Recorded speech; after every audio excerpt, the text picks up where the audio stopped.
and then I go in expecting that reaction. So that if I get any reaction that's not that, the look on my face is congruent with sort of what I wanted, and it's not one of those looks on my face where it's like, oh no, I just got caught in a great big lie, which is a lot of the time guys that go in with lines knowing that they're using a lie and a girl gives them any sort of shit at all, the look on their face basically cements any reaction and any sort of future reaction the girl's going to give, because it basically just says, yep, you caught me, I don't know what I'm doing, and I'm scared. And the girls will chew you out from that point on. But if the look on your face is like, you know, what the fuck are you talking about? That came way out of left field. Then they're gonna switch. They're gonna flip, you know, pretty quickly, and you know, it's gonna make things a lot easier for you. Absolutely, absolutely. Well, that's the list of questions that I gleaned from people on my end down here in Austin. Andy, do you have any questions that you'd like to ask before we open it up to the audience? Yeah, can you guys hear me right now? That's my first question. Okay, good. Yeah, to Cajun, you had an awesome thing on your blog. It's kind of, you've had it up for quite a bit of time. It's on body language, and it's like this 3-segment thing that I thought was just, gave me a lot of tips on my own game. Can you remember some things from that and talk about those? Like, what's the most important body language tips?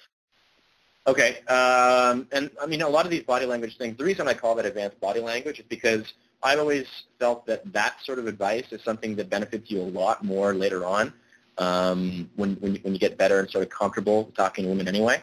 And so just to recap, I mean, if you guys want to read the articles, they're on my blog, cajunsblog.com.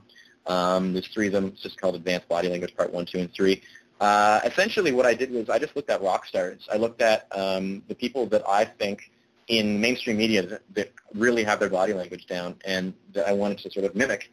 And for me, it was hard because with the rock stars, a lot of the time, the way they elicit this sort of, you know, the sexual body language or whatever subtext they want to communicate, they do it through dancing, which you can't really do. I mean, you can dance in a bar and stuff, but that's not really going to do as much as you could do with your mouth. So for me, I was always looking for body language that did more than what I could say.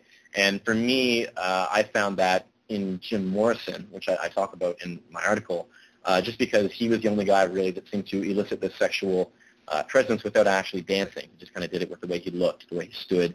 And I kind of researched into, you know, why he stood the way he did, and it ends up he researched like Greek statues and stuff, and he noticed that a lot of Greek statues of heroes were all carved with them standing a certain way. And so he emulated that stance, which is the same stance that I emulate now.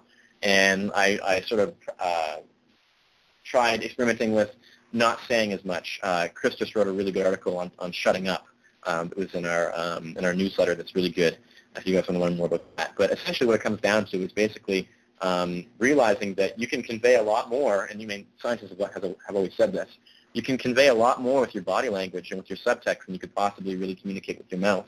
And the thing is that I realized is that girls aren't even really paying attention to what you're saying in the first, 30 seconds, minute, maybe even the first couple minutes. And what they're really looking for is they're looking at the way you're moving, the way you're reacting, the way the expression on your face, your confidence, how you physically react to things that they say. And they will test you. They do it all the time. And so I found that having sort of a command over those things was giving me much better results than solely relying on what I was saying. Actions speak louder than words, as they always say, and that's that couldn't be truer when it comes to pickup. So for me, I don't really want to get into the whole article, but it does have a lot to do with the idea that less is more, the idea that you can communicate things with just a look that you thought maybe you could communicate with a whole sentence or a paragraph or a story. And if you guys want, take a look at my articles. They go in a lot more detail than I could possibly go on this call. And I am going to probably write more articles about body language in the future, so just keep an eye. Excellent. Let's take a live call and see how that goes. Cool. This is a great opportunity for you guys to get out of your comfort zone. So all you have to do is hit *6 to talk to Tenmagnet and Cajun from Love Systems. Oh, fuck. Hello? Hello? Hey. Yep. How are you doing, man? Good. Cool. What's your name? This is Lepup from the lounge. I got a real quick question for you. I was listening to mystery today in an old interview that he did like on Stripper Game. And one of the things that he did early on was talk to the girls and he'd say, hey, let me show you something real cool. And then he'd go and do like a magic trick or whatever. I find that my game is a lot based on conversation and trying to build interesting questions and talk to the girl and almost qualify and stuff like that. I've gotten away from using a lot of the routines, that are out there, and I just go for interesting questions, stimulating conversation, and push-pull on those opportunities when they arise. I guess my question is to you guys, do you have any advice for doing DHVs that's something like cool and interactive with the girl, less conversation-based? We have a bunch of stuff that has to do with touching. We call it Kino. Are you talking about stuff like palm reading and stuff like that, or do you mean? Yeah, I get some examples more like like palm reading, and I just need to come up with some better ideas to really practice on doing that, because I've gotten away from all that and gotten more conversation-based, and want to do more interactive things. Being conversation-based isn't. There's nothing wrong with that, right? I usually prefer. That's the way I prefer to do things usually. I try to have a minimum number of gimmicks, right? I'll do one, maybe two kind of gimmicky things maximum in a set. So a game, one game, one palm reading or something like that. That's it. I'm not going to do game, magic trick, palm reading, magic trick, so on and so forth. I don't want to become a dancing monkey, and I don't want to entertain them that way. Right. I'm looking for something a little bit higher that kind of brings you some value to it. That works on that.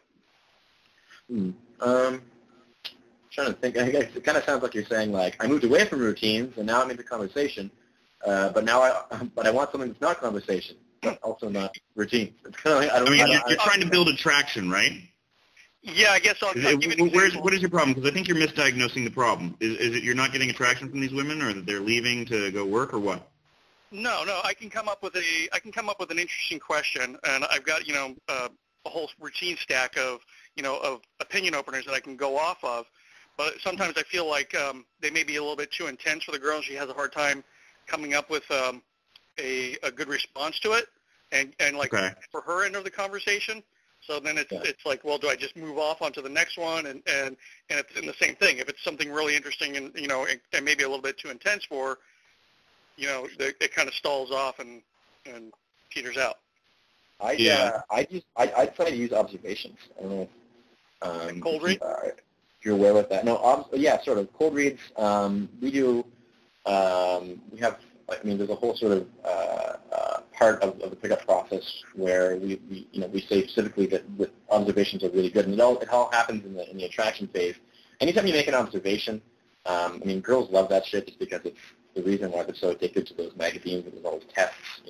Cold reads in general are basically there's a reason why guys call them chick crack. Those are always really good at they can change the course of a conversation from it being boring to being interesting in a matter of seconds. They're all women find it interesting. If you're saying anything that has to do with you making an opinion about them based on maybe first impressions or based on something that they're maybe unaware of, they love that shit. So any sort of cold read, I think, if you're getting into a situation where you want to talk less and maybe just have something that's going to get some reaction right away, I think observation's your best bet for that type of thing. And it could be as simple as saying, my stock one that I always use is, so what are you guys up to tonight? Oh, wait, let me guess. You're getting drunk, you're picking up boys, and you're taking care of these two.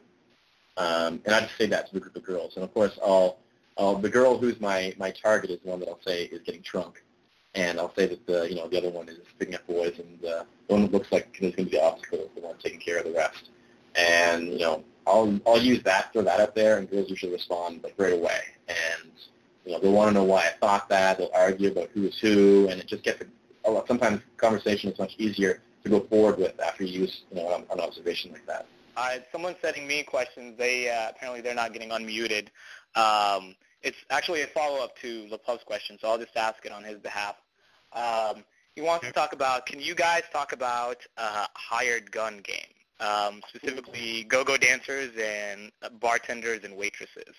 The guy asked that, he has problems with